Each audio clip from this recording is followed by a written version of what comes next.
यार से जोर न्यूज के डिस्ट्रिक्ट ब्यूरो चीफ तैमूर रजा कायम खानी की रिपोर्ट के मुताबिक एसएसपी टंटवाला शहर जनाब अबरेज अली अब्बासी साहब ने शेर मोहम्मद शहीद कॉन्फ्रेंस हॉल में पुलिस अफसरान और एहलकारों का अर्दली रूम किया।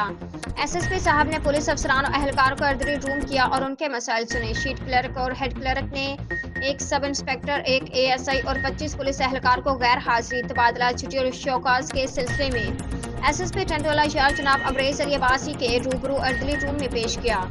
एसएसपी टंटवाला शहर जनाब अबरेज अली अब्बासी ने एहलकारों के मसाइल सुने और हल किए। एसएसपी टंटवाला शहर जनाब अबरेज अली अब्बासी ने ड्यूटी से मुसलसल गैर हाजिर और अपने फराइज में गफलत बरतने पे एक सब इंस्पेक्टर और एक एएसआई 22 पुलिस एहलकारों को माफी देते हुए उनके शोकाज फाइल कर दिए और उन सबको सख्त तनबीह की कि आइंदा कोई भी जवान गैर हाजिर ना हो। इसके अलावा 6 एहलकार छुट्टी और बदली के लिए पेश हुए, जिनकी मजबूरियों को मद्देनजर रखते हुए एसएसपी साहब ने उनकी दरख्वास्तों को मंजूर करते हुए शीट क्लर्क और हेड क्लर्क को हुक्म दिया कि मुतल्लिका अफसरान और एहलकारों को बदली किया जाए, छुट्टियां दी जाए। आखिर में एसएसपी टंटवाला शहर जनाब अबरेज अली अब्बासी ने अफसरान और एहलकारों से मुखातिब होते हुए कहा कि जो भी पुलिस एहलकार अच्छा काम करेगा उसके इनामात से नवाजा जाएगा और जो अपने फराइज में गफलत करेगा उसके खिलाफ महकमाना कार्रवाई की जाएगी।